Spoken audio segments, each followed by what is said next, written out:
In the midnight glow where the stars align, we lose ourselves in the rhythm divine. Underneath the sky painted with dreams we're chasing. Hi, welcome to episode 16. I'm Jody. And I'm Mari.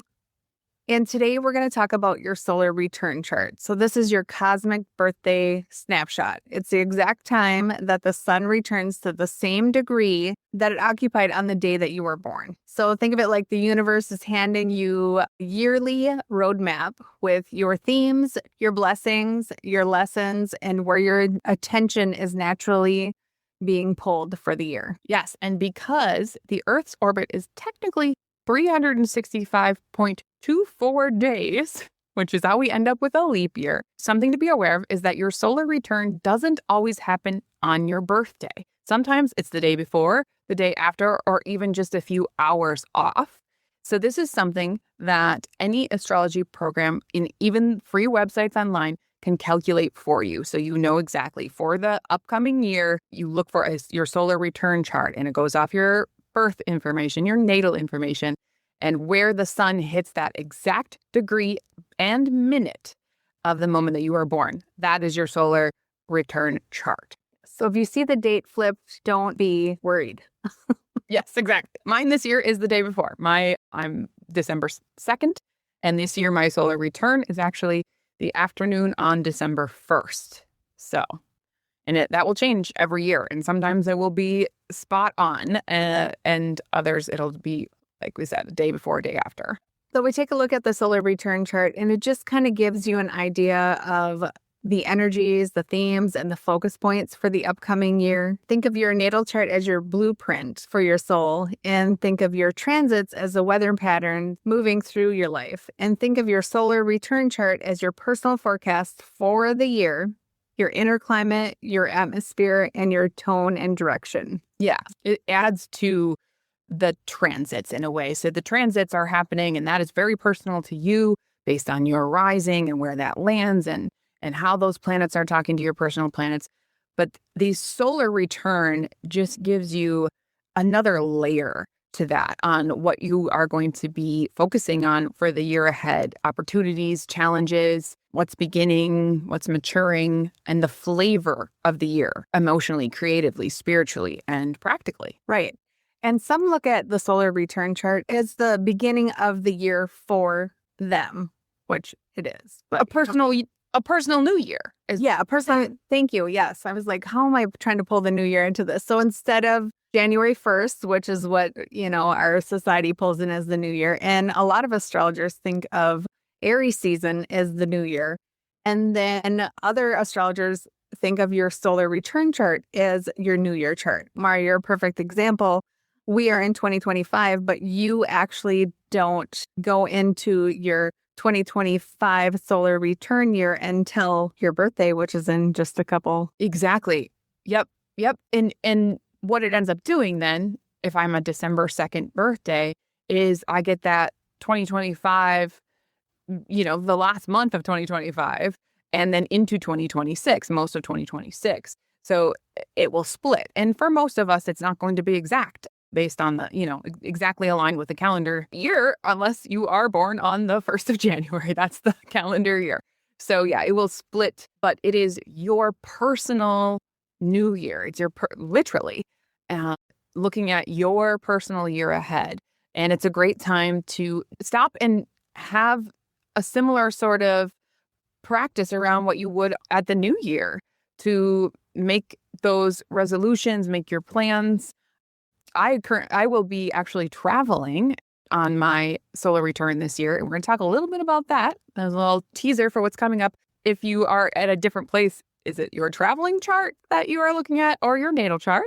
But I will be traveling for this, and I have a whole personal ceremony planned for myself at the moment of my solar return, and just a little initiation, prayer, and looking at the themes of what's coming in the year ahead and pulling cards for each month, that type of thing. So it's a really beautiful opportunity to look at your year ahead. So what is the first thing that you're going to look at in your solar return chart? the primary thing, the main thing that we're going to look at is the house of the sun. Where is the sun in your chart for your solar return? Because this is the theme of the year. And it shows your primary focus, where growth wants to happen, where life will illuminate truth, and where your identity shifts are happening. This is the area of your life you're actively growing, developing, and illuminating, and where your identity wants to evolve. And as far as the sun's sign, that will, of course, remain your sun sign, because the sun has returned to the exact moment of your birth. Thus, it will be your sun sign. The other planets in your solar return chart can change signs because they are in motion and will not be aligned exactly, likely, with your natal placements, but your sun is. So sun sign, that's always going to be you. And so we're going to just touch on, for the sun, the themes of each house. So if the sun is in the first house for your solar return chart this year, it's a year of reinvention, identity shifts, personal breakthroughs, new beginnings, and probably major visibility. This is the house of you. So if your sun is there, that's a big year, really. Big shifts in confidence, maybe major personal growth. Yeah, absolutely. And if you have the sun in the second house of your solar return chart, the year is focusing on your worth, both self-worth and actual monetary worth, and stability. So topics around finance, income, your self-esteem, possessions, and security will be the theme of the year. Maybe even new income streams. Yeah, absolutely. That can be a real year of growth financially. And then if you're having a third house sun year, it could be a year of learning and connection. So themes around studying, teaching, siblings, networking, writing, and communication are themes of the year. And having lots of ideas in general. And then also third house can mean launching something digital. True. Yeah. Great point. Something like a podcast. And then if you're having a fourth house sun year, the focus is home and your roots. So themes around family, ancestry, home moves, possibly moving your actual house, inner healing, and your emotional foundation. Maybe boundary work. Mm-hmm. Yeah. And even things around family members might come up. Maybe a family member needs extra care during this year, but expect to stay close to home as far as where your energy is. Home and family is where your energy is focused with a fourth house sun year. A fifth house sun year is a year of creativity and romance. So themes can be dating, pleasure, hobbies, creativity, self-expression, children, and joy. And then if you are having a sixth house sun year, the focus is on health and routines. So you're looking at your habits, your wellness, your nutrition, daily work, the systems and organization that you have in place. And those are going to be highlighted and up for change. Or if those are already working the way you want, you're just extra dedicated in those areas. Yeah, maybe this year you're going to focus on decluttering. That would be something that might come up in the sixth house, and really like wellness focus routines. Mm-hmm. If you're anything like me, you have a hard time keeping and sticking to routines. So you might surprise yourself and have an entire year where you are dedicated to a workout regimen or something like that, and you stick to it because this is giving you a boost in that area for sure. Right. A seventh house sun year is going to be a year of relationships. So partnerships, commitments, boundaries, and how you show up with others are going to be the theme. So many opportunities often arise in a seventh house sun year for building and working on your partnerships, actively committing to nurturing those relationships. Right. Just really highlighting partnerships. Mm-hmm. And again, to reiterate, partnerships, we mean romantic, marriage, can be a work or business partner. And if you in your work one-on-one with clients, like Jody and I do for our work. We work one-on-one with clients. They will fall into the 7th house as well. So it could be a 7th house sun year for one of us, could mean something around our marriage and also our clientele and building and showing up more for our clients in that one-on-one relationship. And also very, very close friendships can show up there too. An 8th house sun year is a year of transformation. So this is going to be a year where you are focused on your shadow work ultimately, but nothing to be afraid of. It's just something to hold in your awareness and have in your awareness. This is something I'm speaking to myself right now because my upcoming year is an 8th house sun year. So I'm not going into it with fear at all. I'm actually excited about doing this work. I'm excited about doing the deep inner work because I know what comes on the other side of that. So intimacy, sexuality, shared resources, and rebirth, death and rebirth cycles also are linked with the 8th house. So, fostering deeper intimacy with your partner and getting to know them on a level that you never have before, just going even deeper. And there's this real spiritual aspect that is woven into all of this as well. It's understanding ourselves and our partner in a deeper way, psychologically and emotionally. And so, themes around that can come up, and just having that in your awareness can really help when those things come up to just dive in and embrace it. Right. And the 8th house is also the house of the occult. So I would totally think that maybe it could be a year, if you're having an 8th house, you might be diving deeper into, whether it's astrology or oracle cards or any tarot, some sort of learning in those areas. Definitely. Yeah. Which I am very much looking forward to myself. And more astrology and more of any of that is always something that is in my awareness field. So diving deeper. I have a lot of scorpionic energy in my chart as it is. So I'm pretty comfortable in those themes and in doing the deep work. It's been part of my entire life. So I don't shy away from it at all. I think that comes into play too. Like you said, if you have a lot of, because 8th house is the house of Scorpio. So if you have a lot of Scorpio in your chart and you're kind of used to that energy, I think it's more comfortable than someone who maybe doesn't have that. Yes. Yeah. Yep. And a little bit to those people, I would say it's okay to get comfortable with being uncomfortable. And I think that's what an 8th house year, you could sum it up by saying that. It's okay to get comfortable with being uncomfortable. And I think we experience a lot of that in life anyway. And embracing it really puts you back into that autonomy and choice and empowerment versus victimhood, which if this is happening to you, then you really don't, how do you respond? Versus how is this happening for me, which you've heard me say many times on the podcast, and I will continue to say, instead of why is this happening to me, I choose to say, how is this happening for me? And now I'm embracing the lessons that this brings, which you get so much more out of it on the other side of it if you can just hold that mentality. Easier said than done, I know, but we always kind of go deep and talk more when we hit the 8th house, which makes so much sense for the 8th house. Right. We do a little blip on a few of the other houses and then we hit the 8th house, and we always have to go deep.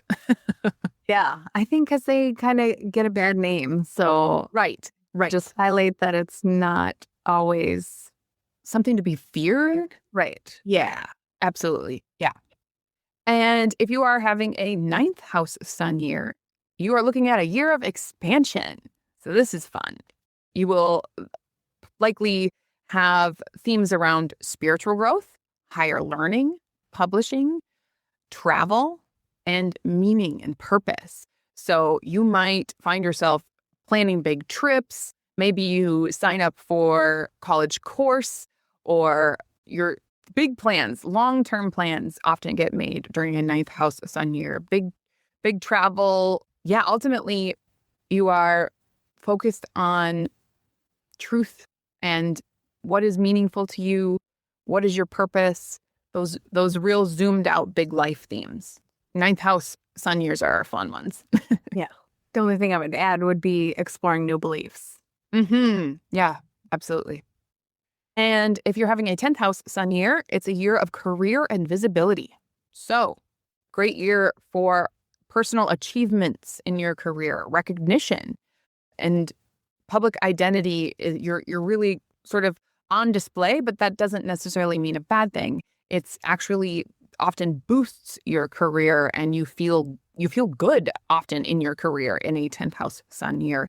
You're very focused there. You've got a lot of energy to pour into your career.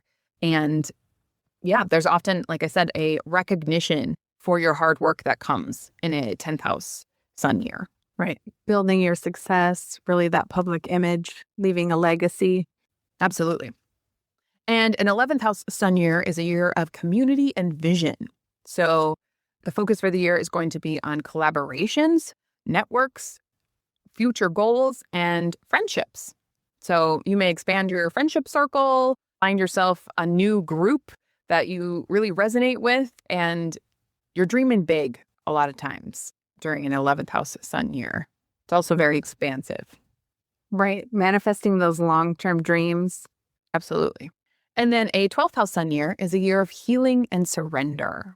So you're going to be focused on truly your inner work, spirituality, solitude, rest, subconscious work, and release, letting go of what no longer serves you and really doing the work to understand what that is for you.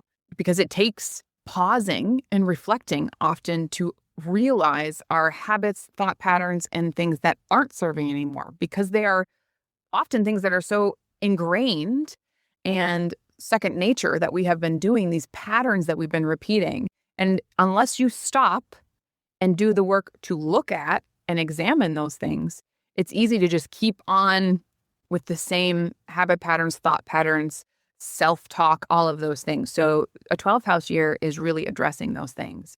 And I will say this, I am wrapping up currently a 12th house sun year, and I cannot say enough how true this has been. I felt very introverted, extra introverted this year. I've needed a lot of solitude, but I've done a lot of spiritual work and inner work, and it's been incredibly healing. And I have been able to release and let go of some lifelong patterns that were really dragging me down that got spotlighted this year. And it's felt like I've had 1,000 pounds lifted off my shoulders, to be honest. It's been incredibly healing, and I'm so grateful. So definitely, again, nothing to be afraid of if you embrace it. It is meant to happen for you. Right. And then what's the next thing that you look at in a solar return chart? The moon. The biggest things that we're going to look at in your solar return chart are the sun, the moon, and the rising, your big three. And we are going to give you a brief breakdown of every single planetary placement. But these are going to be your main big themes, sun, moon, and rising. So the moon is going to show you your emotional tone for the year, what feels safe or unsafe for you, what your heart needs, where your instincts and intuition are focused, and what you're healing.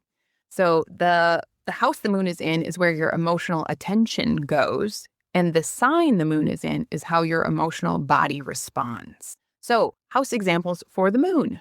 If your moon is in the first house this year, it's about emotional renewal. You're raw, open, intuitive, expressive, and emotions likely drive your choices. So that's a great thing to be aware of. You're going to be likely feeling extra sensitive. And so if you have the awareness turned on, it will help you around your triggers that might come up, because you're really wearing your heart on your sleeves. Your emotions are right on the surface if you're having a first house moon year. If you're having a second house moon year, this is around emotional security. So you are cultivating comfort through stability. Money, possessions are going to matter more, grounding. So doing work around your self-worth, how you speak to yourself internally, building your self-worth, and grounding, taking things slow, having a lot of grace with yourself, and really your emotions are going to be tied to stability as well. So providing for yourself as much stability as possible and around your finances, being careful with your spending, that type of thing is going to make you feel safer because your emotions are tied in here. And I'd say the main thing that I would focus on would be how you speak to yourself and your self-worth, because your emotions are really tied in with that this year. If your moon is in the third house, it's about emotional communication. So you are probably going to want to talk about your feelings. Maybe you want to go to therapy during this year because this needs to come out somehow, or you have a close friend that you feel like you can really share things with. Maybe you want to write or journal about what you're feeling, and you may be learning something new that is very personal and close to you. You're emotionally invested in this thing that you're learning. If you are having a moon in the fourth house, solar return year, this is about deep emotional processing. So emotions may come up around family, childhood themes, childhood trauma, or beautiful childhood memories. Reminiscing, that sort of nostalgic feeling might come up. You might want to bring in old childhood traditions back into your life. That might feel emotionally soothing. You may feel a drive to nest in your home and build emotional safety around yourself, because you're going to feel extra vulnerable likely if you're having a fourth house moon year. So just be gentle with yourself again. Whenever the moon is in one of the water houses, there's a real sense of vulnerability. So just being gentle with yourself. A fifth house moon year is around emotional expression. So creativity is going to be like therapy for you. Play, really tapping into your inner child, seeking joy, romance. What makes you happy? How do you want to express? It's going to be so emotionally healing for you to do that during this year. And really hold as a focus for yourself what brings me joy.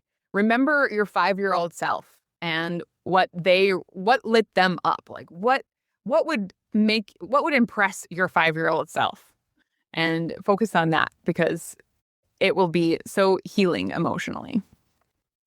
A sixth house moon year is around emotional routines. So your health habits often affect your emotions during a year like this.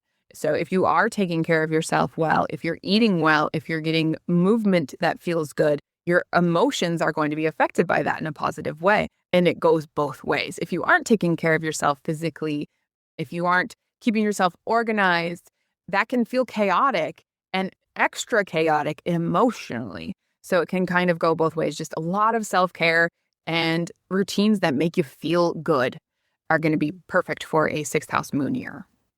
A seventh house moon year is around emotional partnership. So your relationships are central, and emotional clarity might come up around your relationships. You might see clearly the truth of your relationship. And it's also a time for emotional cleanup in your relationships. Maybe you'll see areas that you didn't before where you can tweak things in your relationship and show up in a more authentic way. If you are having an eighth house moon year, this is about emotional intensity. So as with eighth house themes, again, shadow work comes up. Intimacy wounds might come up, which are asking for deep healing. So when we have emotion around these things, these subconscious things, these patterns, these things that sit deep in us that are sometimes hidden from us, and that emotion starts to bubble up, it's asking to be addressed and to get to the root of where that emotion comes from. Triggers are a key word here. I felt triggered by that, right? Well, what is the root of that trigger? And doing the psychological deep work to get to the root of that and heal that is going to be key with an eighth house moon year. Ninth house moon year is around emotional expansion. So you might be feeling more hopeful, more optimistic. Spirituality can have more meaning for you. Travel and studying to find a purpose. You're very emotionally attached to expanding your world, expanding your vision, expanding your meaning. And a 10th house moon year is around emotional ambition. So work is really going to affect your emotions. So something to be aware of. You may be extra sensitive about work, but also emotionally invested, which puts you, I think of emotion, one emotion is passion. So you might have extra passion behind the way in which you work and show up in work and around your purpose, your responsibility. And you really are ultimately seeking career validation during this time. So if you work for yourself, validate yourself. If you if you work for someone else, those words of affirmation are really going to hit home for you. And give them to yourself. If your boss isn't giving them to you, you give them to yourself. Because you're needing that emotional validation around how hard it is you work and what you do and, what you have mastered. So give yourself that.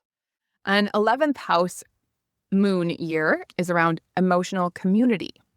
So your friendships matter deeply. You're really focused on your friendships. You're emotionally invested in your friendship groups. Support systems can really help. If you have your tribe, your soul people around you, that really is very healing for you during an 11th house moon year. Group belonging really matters. Get yourself involved in a group if you aren't already that matters to you and you feel like you're home with these people. You feel safe with these people. That is going to be super helpful for an 11th house moon year. A 12th house moon year is around emotional release. So themes of closure, solitude, dreams, intuition, healing old grief, and rest come up. So the emotional part of this is potentially old patterns, again, because it's a water house, which means the subconscious. So old patterns may surface. And sometimes we associate 12th house with depression or other mental health things. So again, nothing to be afraid of. But if you do find yourself feeling some of those things, it's your internal world asking for you to look at something that needs to be healed. And just give yourself lots of grace, lots of rest, and self-care if you are in a 12th house moon year. All right, now we're going to talk about your solar return rising sign. So that is what sign is on the horizon for your solar return chart. So this is kind of like what you're becoming. It's the lens you wear for the next 12 months. And then the next step that typically I take when looking at a solar return chart is what is the chart ruler. And what that means is what planet rules that horizon sign that you have. So we'll go through each of the signs and I'll also just briefly talk about the planet that rules the sign. Yeah, that is definitely something that I think gets overlooked sometimes, but it's actually a pretty key part of the solar return chart because often we have a different rising sign than we would natally, but the ruler of that sign actually is a pretty big part of that year. I'd say just as much as your sun and moon placements. Yeah, for sure. So if your solar return chart has Aries rising, this typically is going to mean this year for you is going to be bold, courageous, decisive, and things may move fast. Mars rules Aries. So if you are in Aries rising, you're going to look at where Mars is in your solar return chart because that is going to bring another layer of information for the upcoming year. Next, we have Taurus rising. You're grounded, stable, rebuilding foundations over the next year. And Taurus is ruled by Venus. So then you would look at where Venus is in the solar return chart. Gemini rising, it's going to be a year of learning, networking, ideas, communication. And Gemini is ruled by Mercury. So you would want to look at where Mercury is in your chart to get a little bit more of a layer to what the upcoming year is. Cancer rising year, you're nurturing something new. So this is emotional growth, home, family, self-care. And Cancer is ruled by the moon. So you're going to want to look at where the moon is in your chart for the year. And then we have Leo rising. You step into visibility, leadership, creativity, inner confidence, and Leo is ruled by the sun. I don't know if this is true for you, but personally, when I see any rising sign ruled by a luminary, the sun or the moon, I think it just kind of makes it even more important for the year. Either you your sun, how you shine for that year, or your moon is really going to be that nurturing, emotional. Absolutely. Yeah. Yeah. So if you are a Leo rising or a Cancer rising for the year, there is going to be an added potency to those already important luminaries in your chart. It just adds extra emphasis and more energy to that, whether it be more emotional or more that vitality. Definitely. Right. So for Virgo rising, it's a year of refinement, clearing clutter, improving your health and your habits. And Virgo is also ruled by Mercury, like Gemini. So you'd want to look to Mercury to see where that is in the chart for an extra layer of information. We have Libra rising. For a Libra rising year, your relationships matter more. Harmony, beauty, balance are big themes for the year. And Libra is ruled also by Venus, like Taurus. So you're going to want to look to see where Venus is in the chart. And then for Scorpio rising, this is that deep transformation, shadow work, personal power. And Scorpio is ruled by Pluto and Mars. I always look to both of them. So you look at where Pluto is and you look at where Mars is. Yes. One is the traditional ruler and one is the modern ruler, because traditionally we didn't know that Pluto was out there. So Mars is the traditional ruler. And for Sagittarius rising, this is going to be an expansive year, maybe travel, risk-taking, new experiences. Sagittarius is ruled by Jupiter. So you would look to Jupiter and see where that is. Okay, and then Capricorn rising is about maturity, responsibility, structure, new milestones, and Capricorn is ruled by Saturn, so you'll want to look at where Saturn is in the solar return chart. And then Aquarius rising is innovation, reinvention, community, independence, and Aquarius is ruled by Uranus and also Saturn. So you would want to look at both of those, where both of those are in the chart. And then last but certainly not least, we have Pisces rising, which is spiritual awakening, surrender, creativity, intuition. And Pisces is ruled by Neptune and also Jupiter. So I would look to Neptune first and then also take a peek at where Jupiter was to kind of pull in some more information on what might be coming up in the year. Yeah, that ruler, where that is definitely going to tell you more, and it's going to be a pretty important planet throughout your year ahead. And just to kind of reiterate, the rising sign of your solar chart sets the tone for your year. It's like the lens you're living through until your next birthday. It's the looking glass that you're seeing life through. And so fire rising, if you have a fire rising, you're probably going to be feeling energized, proactive, and bold that year. If you have an earth rising, you might feel more grounded, practical, slow and steady. Air rising, more social, idea-driven, thinking about learning. And water rising is going to be maybe a more intuitive, inner world focused and emotional year for you. And what else do we look at in a solar return chart? Well, one big thing is your angular houses. Whatever planets fall into the 1st, 4th, 7th, and 10th houses are big deals. These show major identity shifts, home and family changes, relationship developments, and career changes or visibility. Those are always super potent houses. So in a solar return chart, if planets land there, we're going to put extra emphasis on them and really look at those themes. And then we're just going to briefly go over every single one of the planets and what themes that can bring up. We're not going to give an example for everyone, but we already gave you sun and moon, sun being main theme of the year, what you're growing into, where your energy wants to be. So that rising, again, it's the lens you're looking for through, but the sun is the main theme of the year. There's a little bit of a difference there. And then the moon is your emotional tone, your needs, your instincts, comfort zones, and your healing focus. Wherever Mercury lands in the solar return chart, and again, these signs and houses can change. So remember that the sun is going to be in the same sign, but all of these other planets are likely in different signs and houses than your natal chart. So Mercury is going to be how you think this year. your communication, planning, learning, and mental focus.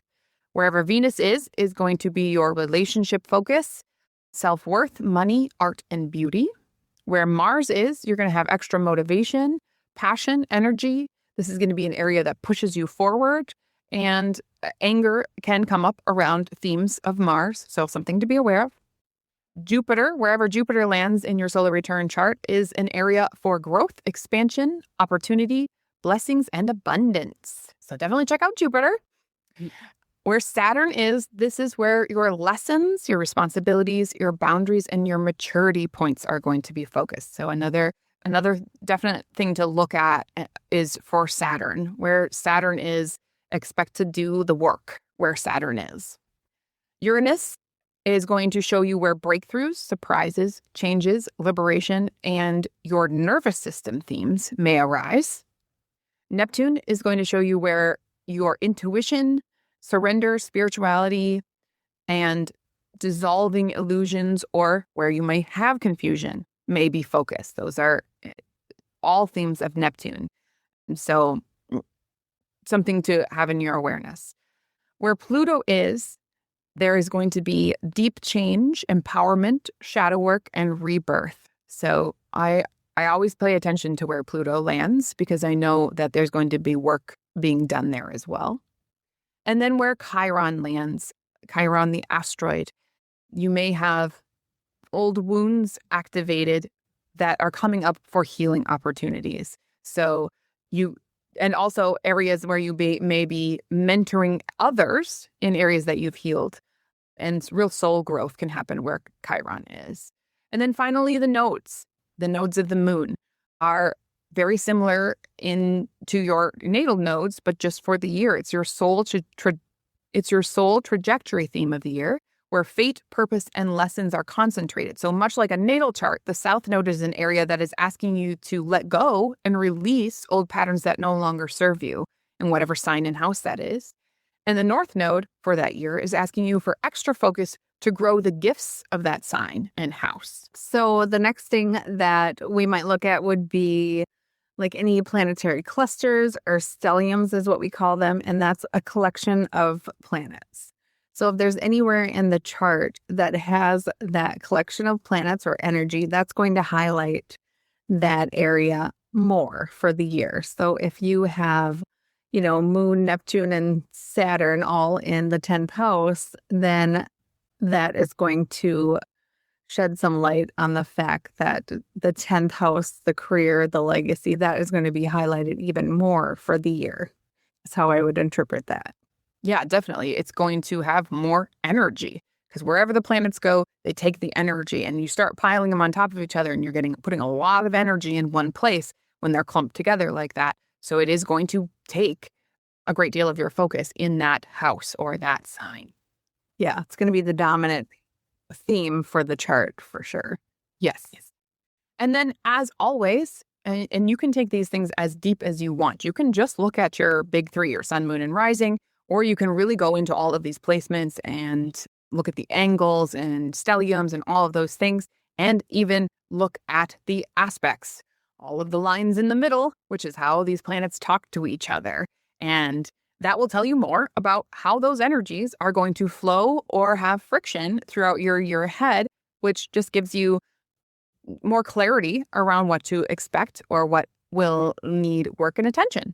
So you absolutely can dive into aspects as well and take this as deep as you want. Right. And I think just maybe doing some journaling and paying attention and being aware of what's going on throughout the year and comparing it to your chart. Maybe when you first look at it on your birthday, you're like, I'm not really sure how this is going to play out. But throughout the months, if you revisit it and just kind of journal and make some notes on what has been happening, it helps you kind of connect the dots in the end on where things happened and where you had growth, and it helps you understand your chart a little bit more too. So it's meant to be a guide. It's not meant to be limitation. Absolutely. This is not your fate. It is simply a tool, as we always talk about, and you are in the driver's seat of your life, and you can use this to help you throughout your year. And it's just a fun thing to check in with periodically, like Jody was talking about, throughout the year. Am I feeling these things? Are these things coming up? Like for me, looking back on this past year, because I'm about to have my solar return here in a week or so.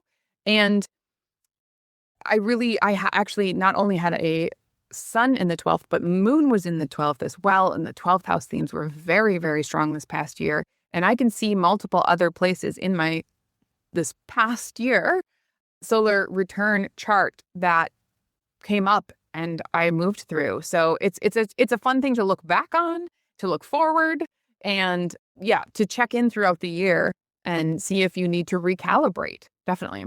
And then we're close to wrapping up this episode, but I did want to touch on this because it is a debate within the astrological world around, does your solar return chart change if you travel on your birthday or whenever it is the sun reaches that exact point of the moment of your birth? So there's two schools of thought. There is a relocated solar return approach, which is you cast the solar return chart based on the location you are physically in at the moment of the return. So I will be in Puerto Vallarta in Mexico, which changes the chart quite a bit, actually. So it changes the houses. I don't believe it changes any of the signs. Even the moon stays in the same sign. It's not close to a cusp, but it does change the houses because it changes the rising. So the other school of thought is that no matter what, you always use your birth location, your natal location, no matter where you are on the planet, because that is your soul blueprint. That's the foundation of who you are. And that is then the foundation of that solar return. It's coming back to the same exact place on the planet and degree, right? When the sun comes back. So I truly believe both matter. Not everybody's going to be traveling on their birthday. So it might not matter at all to you most years, but some years it might pop up. For me this year, it's happening. So the way that I look at it is that the location that you actually are in tends to describe more of the external events of the year. And the natal location, I do place more emphasis on. I believe it is stronger, has more potency and more clout. And it tends to describe internal shifts. It's really what's happening, I believe. And that, maybe some external events and energies can be affected a little bit by the secondary chart, your travel chart, based on location. But I get to play the fun experiment this coming year of maybe next year we will come back and I will give you the full feedback on how this plays out for me, because I've never experienced this before, having travel on my birthday and being able to run both charts.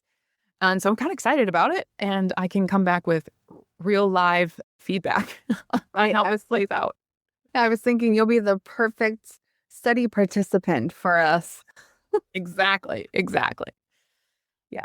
And there's more layers to your solar return chart too. You can take it and you can layer it with your natal chart and look at the aspects between the two. Another thing I like to do, and we've already talked about doing a podcast on this coming up, is layering annual perfections onto that. And if you're not sure what that is, every year a different house is highlighted. So that's a traditional Hellenistic astrology technique, but it does tend to be quite accurate. And so that is a fun thing to look at. I also like to look at the progressed moon and weave that into the emotional story of the year. And the progressed moon is something that we definitely, and progressed charts in general, is something we are going to do a whole episode on at some point as well. So there's layers that you can add, and you can really go as deep with this as you want. Never-ending learning. For sure. But to sum up, your solar return chart is your personal cosmic weather for the year ahead. It's your birthday blueprint. It doesn't tell you who you are. It tells you what you're becoming or moving through. And when you learn how to read it, you walk into each new year with more clarity, direction, and soul alignment. It's just a tool on your way. And it's just a fun annual thing to do, to give yourself, set aside some time, study your solar return chart for the year ahead. And it's just a nice thing to contemplate. And like I said, I turn it into a whole ceremony just for myself. Yes, I agree. I love it. We just want to thank you all for listening. And if this episode helped you understand your solar return, please share it with a friend. Find us on YouTube and like and follow us. Oh, the great thing about YouTube is you can ask questions and we can answer them. You can post a screenshot of your solar return chart and we can give our input on that. So if you're willing to do that. You can always reach us by email as well if you don't want to post your personal chart on YouTube. We love hearing from you. We love your comments. Like, follow, share. It helps us so much to reach more people. We appreciate all of you, and thanks for listening. Thank you. Thanks for joining us under the stars today. We hope you're leaving feeling inspired, grounded, and more connected to your inner truth. And if you loved this episode, we would be so grateful if you would subscribe, leave us a review, and share it with someone you love. If you're ready to explore your soul's path through psychological, evolutionary astrology, and personal astrological coaching, you can find Mari at yoursoulpurposeastrology.com or follow her on Instagram and Facebook at Your Soul Purpose Astrology. And if you're ready to illuminate your birth chart and explore how essential oils can support your emotional and energetic alignment, you can find Jody at earthandskyessentials.com or at Earth and Sky Essentials on Facebook and Instagram. And remember, your soul is always guiding you. The magic starts within.